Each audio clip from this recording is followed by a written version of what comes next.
Vossa face, Senhor, resplandeça sobre nós. que Deus nos dê a sua graça e sua bênção, e sua face resplandeça sobre nós, e na terra se conheça o seu caminho e a sua salvação por entre os povos. Que as nações nos glorifiquem, ó Senhor. Que todas as nações nos glorifiquem. Quarto domingo da Páscoa. Bom Pastor. Começamos nossa meditação pela primeira leitura do Atos dos Apóstolos e temos a figura de Paulo e Barnabé.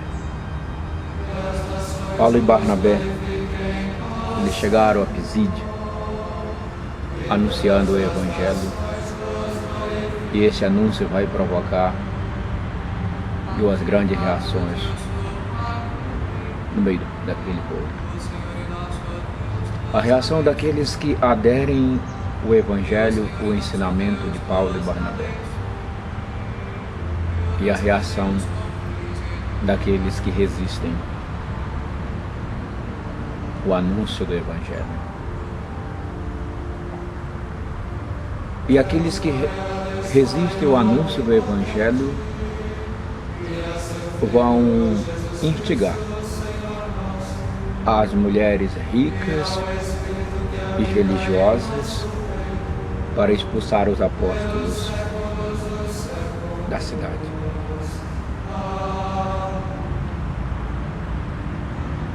O que nós podemos perceber nesse texto do Atos dos Apóstolos?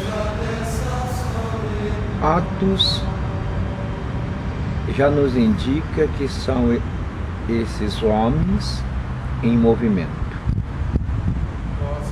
E aí nos vai lembrar o Evangelho de domingo passado, quando Pedro coloca o avental e se atira ao mar de Tiberíades. Atos dos Apóstolos são esses homens que colocam o avental e se atiram no mar de Tiberíades, em direção aos 153 peixes. Mas no texto de hoje nós vamos perceber que esses 153 peixes não são fáceis de serem pegados. Lembrando que esses 153 peixes se referem aos povos, nações e línguas. Esses peixes têm seus desafios, têm sua dinâmica, a sua cultura, seu jeito próprio de ser. O mar é extenso e há um grande número de peixes. E cada peixe tem sua reação diferente. Tem aqueles que espetam ferro, tem aqueles que mordem. Tem aqueles que são vorazes. E são aqueles que são difíceis de morder a isca.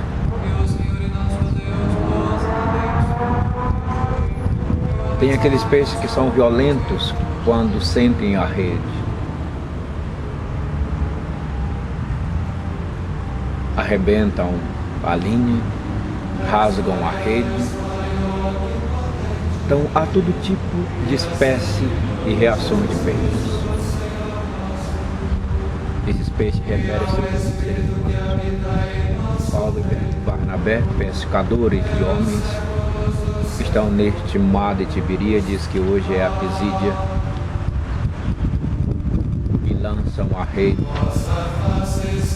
e percebemos reações diferentes.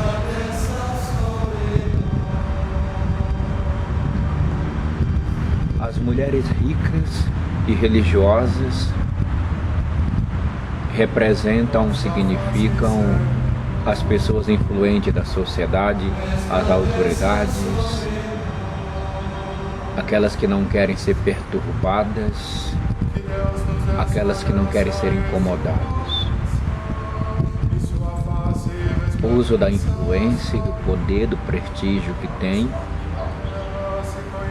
para correr com os apóstolos, para silenciá-los e para ameaçá-los de prisão e até mesmo de morte, porque eles podem, porque detêm o poder.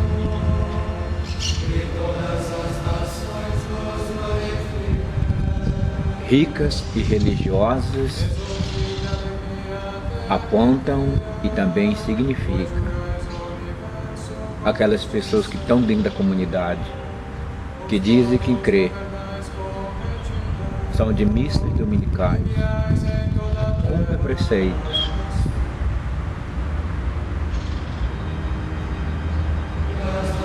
mas muitas das vezes essa crença, esse cristianismo é um verniz, é uma máscara. O coração está cheio de podridão, de ódio, de violência, de rancor, de vingança. Ricas e religiosas significam também aquelas pessoas que dentro da igreja são um anjo, mas fora da igreja são um demônio.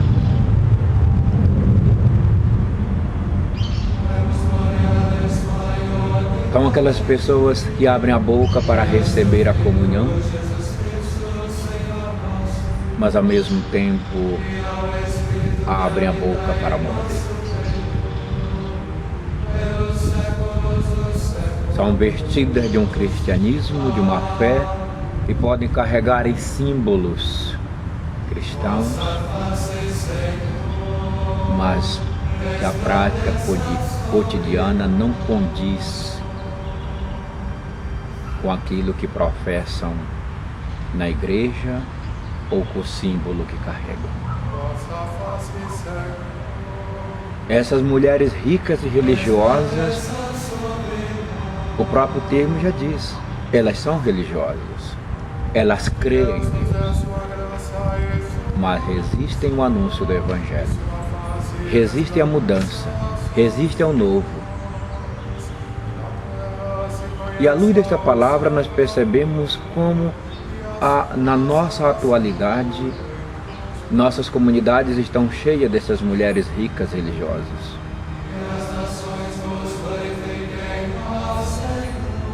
Me recordo como estávamos recentemente saídos da Semana Santa, como é difícil provocar algumas mudanças no hábito ou no costume da comunidade. Fulano de tal fazia assim, mas sempre foi assim. As mulheres ricas e religiosas são essas pessoas que resistem ao novo, resistem à mudança. Sempre foi assim, sempre se fez assim, desde 1900 e antigamente foi desse jeito. Por isso nós não aceitamos a mudança. Somos mulheres ricas e religiosas, e se vocês insistirem, nós colocamos vocês para correr daqui. A gente sabe que muitas das vezes o missionário, quando chega numa comunidade, ele não respeita e violenta o dinamismo da comunidade. Mas por outro lado, nós sabemos que há muitas mulheres ricas e religiosas numa comunidade que não se abrem para um novo dinamismo, não se abrem para renovar a estrutura, para renovar o jeito de se viver em comunidade. E essas mulheres ricas e religiosas, elas foram instigadas pelos judeus que resistiram ao anúncio do Evangelho,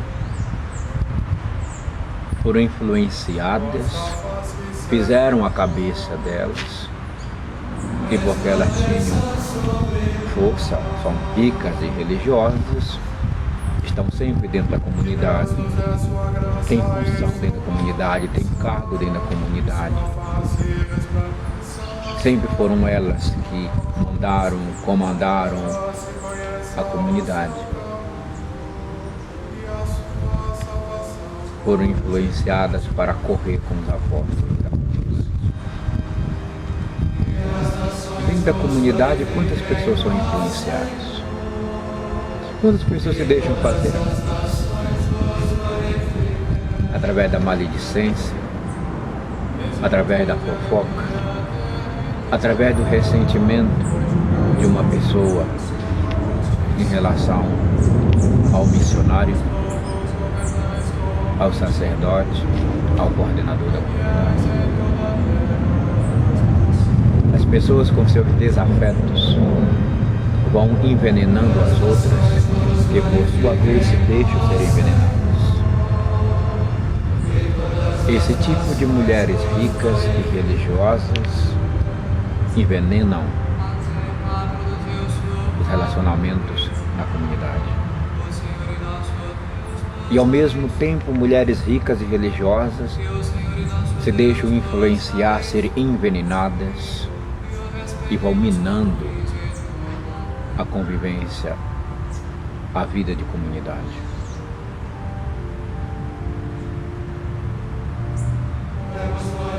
Na segunda leitura, nós temos um texto do Apocalipse, aonde João vai nos dizer: ouviu uma multidão de gente de todas as nações, tribos, povos e línguas. Recordo o Evangelho do domingo passado, os 153. Uma multidão de gente, de línguas, povos e nações. E desta multidão eu vi a gente trajando roupas brancas, vestes brancas e palma. Então surgiu o questionamento: quem é essa gente? E a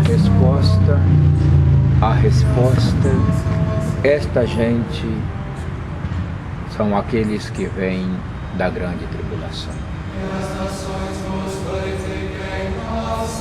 E esta gente está diante do trono. Estar diante do trono de Deus, significa que são pessoas que crêem, seguidoras de Cristo. Estar diante do trono não são pagãos, não são ateus, são pessoas que professam a fé, são pessoas que vivem a convicção do Evangelho e seguem os passos de nosso Senhor Jesus Cristo. E por causa disso, elas passam pela grande tribulação. E o que é essa grande tribulação? São todos os desafios, os problemas, os conflitos que as pessoas que creem no Cristo vivem. Por exemplo, a primeira leitura, Paulo e Barnabé também fazem parte desta grande multidão. E a tribulação que eles passam especificamente na Pisídia é a perseguição, a expulsão da cidade pelas mulheres ricas e religiosas, pelos que resistiram ao anúncio do Evangelho.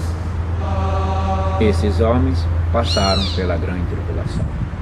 Assim se dá com todo aquele que crê no Cristo, que coloca o avental, se atira no mar de Tiberíades, em direção aos 153 peixes, passam pela grande tribulação.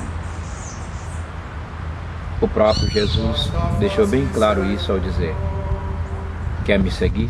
Toma a tua cruz. Quer seguir meus passos? Vai passar pela grande tribulação. Tereis a salvação, tereis a vida eterna, mas com perseguição. vais ter que passar pela grande tribulação para chegar à eternidade. Para se chegar à ressurreição é necessário passar pela morte. Então a grande tribulação é toda essa realidade que o homem de fé, a mulher de fé, o seguidor, a seguidora de Jesus enfrenta. A grande tribulação vai estar dentro da tua casa, pode ser teu marido, a grande tribulação, pode ser tua esposa, a grande tribulação pode ser teus filhos, que te criticam e perseguem por causa da tua vida de comunidade. Ou a grande tribulação pode ser teus pais, porque você é um jovem, uma jovem, que vive na comunidade, que segue os passos do Senhor Jesus e és incompreendido e perseguido dentro da tua própria casa, ou pelos teus irmãos, pelos teus próprios pais. Uma casa de 5 pessoas estará dividida 2 contra 3 e 3 contra 2. É a grande tribulação. Só que essas pessoas estavam vestidas de roupa branca e com palma. Também faz uma alusão ao Império Romano. Era o imperador que vestia de branco, palma. Era uma espécie de aclamação, uma espécie de celebração de vitória no Império. Por isso as pessoas se vestiam de branco e usavam palma.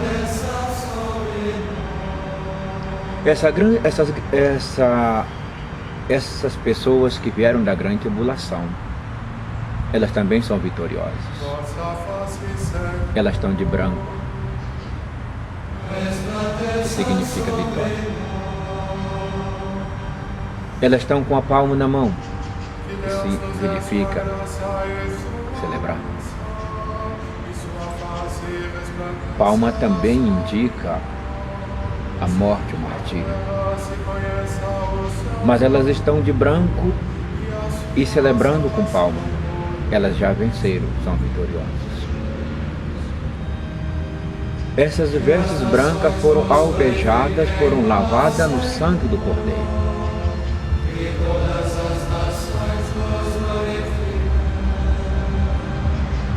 Ou seja, o seguimento de Jesus, a convicção em Jesus, a fidelidade a Jesus, me garante vestes brancas e palma na mão. Ou seja, me garante a vitória. Coragem, que eu venci o mundo, vocês comigo também venceram. O Evangelho, João vai nos apresentar o bom pastor. Ele é a porta das ovelhas, as ovelhas passam por ela. Ele conhece as ovelhas conhecem sua voz.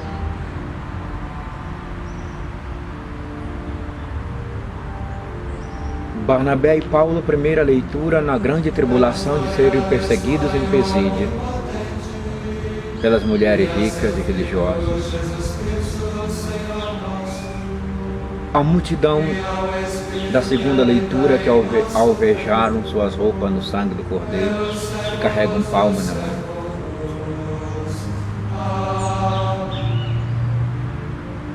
Celebrando a vitória. Isto só é possível porque se passa pela pessoa de Jesus. Alvejaram suas roupas no sangue do Cordeiro. Eu sou a porta. Passem por mim e vocês terão a vitória. Elas escutam a minha voz, elas me obedecem. Me escutem, me obedeçam e vocês terão roupas brancas alvejadas no meu sangue e palma na mão. Os apóstolos compreenderam muito bem isso quando eles foram proibidos de anunciar, pregar, ensinar no nome de Jesus. Eles vão dizer: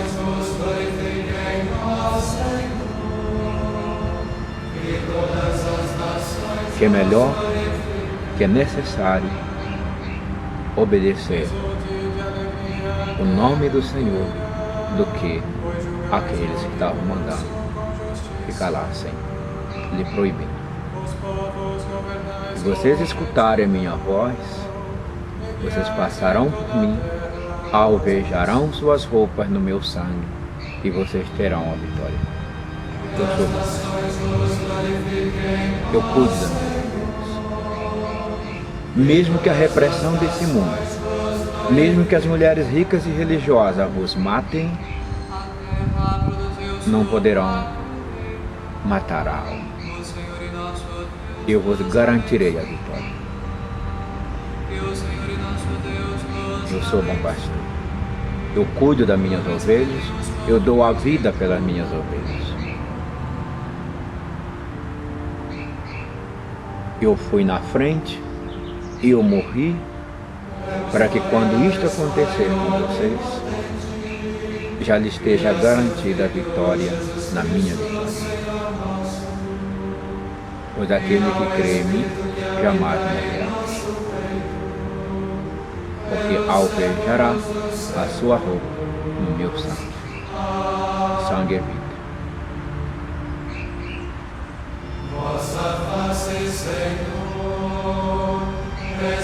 Meu irmão, minha irmã, estamos diante de mais um texto bíblico para nossa reflexão, meditação e iluminar a nossa vida, refletir sobre nossa prática de vida, refletir como nós estamos vivendo a palavra de Deus,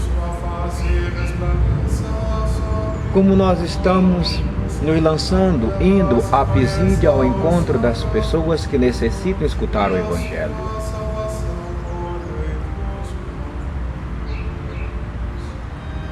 E anunciar o Evangelho nem sempre é com discurso. Não se diz que Paulo e Barnabé enfrentaram aquelas mulheres ricas, aquelas pessoas que tenham provocado resistência, talvez pelo discurso, ofendendo aquelas pessoas.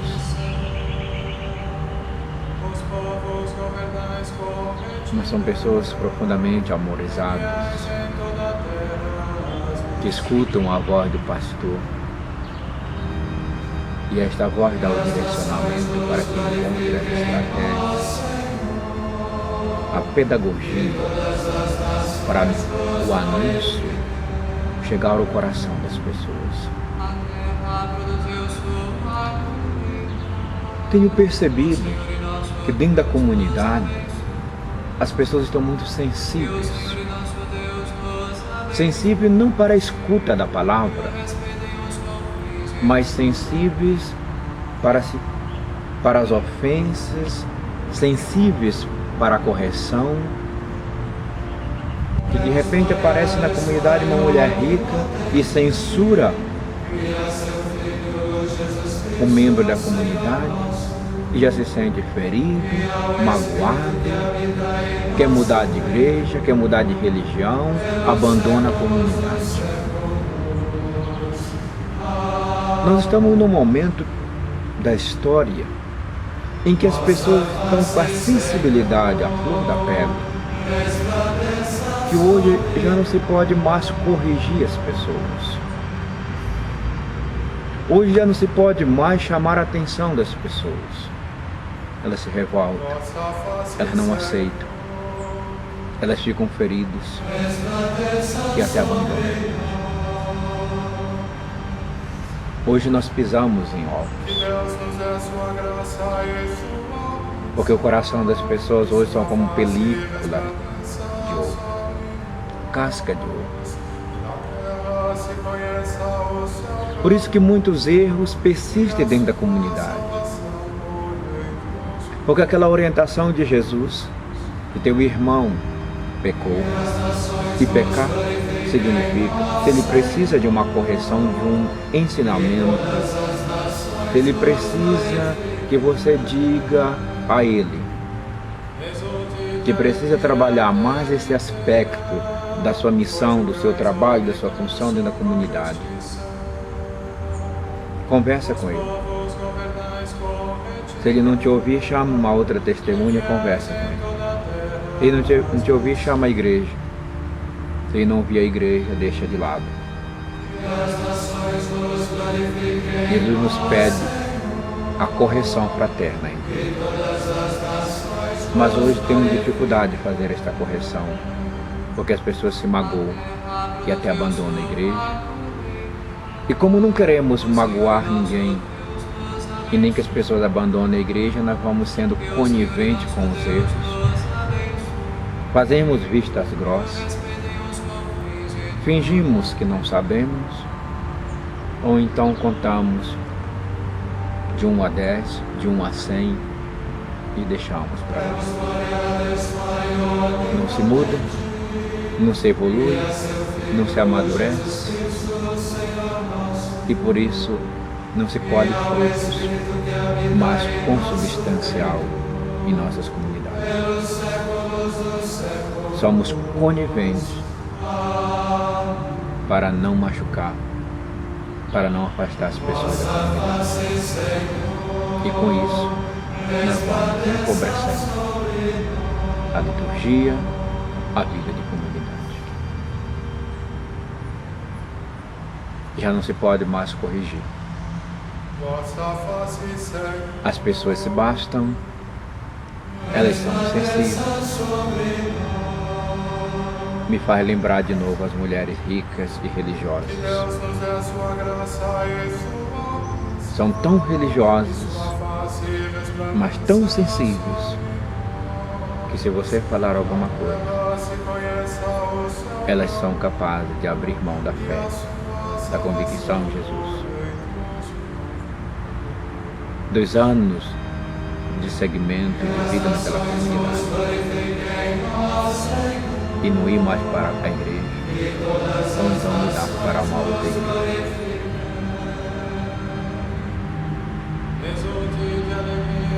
Que a palavra de Deus sensibilize a nossa consciência para arrancar de nós essa sensibilidade que não permite a correção fraterna entre nós. E abra o nosso coração para o crescimento, para o amadurecimento. E gere entre nós laços fraternos, calor humano. E combata na nossa convivência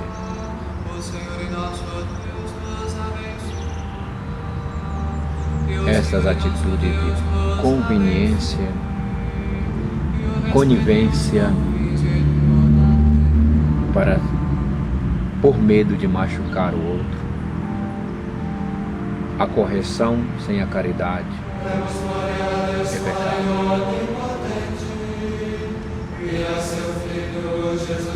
Mas o medo de machucar o outro também pode ser pecado de homicídio. Que a palavra de Deus caia no nosso coração, se transforme em vida em nossa vida e nos predispõe para a conversão verdadeira, trilhando os caminhos da santidade. Em nome do Pai, do Filho e do Espírito Santo. Amém. Vossa face, Senhor, resplandeça sobre nós. que Deus nos dê a sua graça e sua bênção, e sua face resplandeça sobre nós. Que na terra se conheça o seu caminho e a sua salvação por entre os povos. Que as nações vos glorifiquem, ó Senhor, que todas as nações vos glorifiquem.